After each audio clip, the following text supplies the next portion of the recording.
lots of people would accept that they hire on gut feel. Mm-hmm.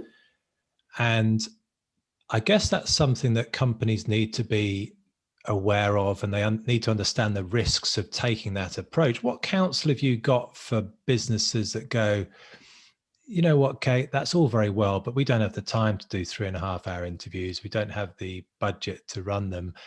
We've been doing this a long time. I've been hiring people for 20, 30 years, and I know what I'm looking for. What counter argument is there to that? Mm.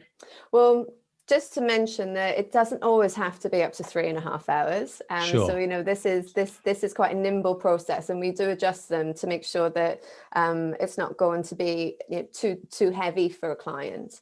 But going back to the gut feel, gut feel is such a powerful thing for an individual, right? Because it's that intuition, it's the message that you're receiving from your awareness and what you know. And that's not to say that that isn't valid and important, but what happens in an organization is this level of gut feel is subjective. So your gut feel and my gut feel about somebody, and then maybe add a couple of others who are interviewing in the process as well, it sort of becomes a bit wishy-washy. And so when you're looking at gut feel, what it will give you is a bit of insight into whether that person will fit. Do they fit how we roll here? Are they our type of person? Versus actually what it is that, how do they work, and is that going to actually be what we need?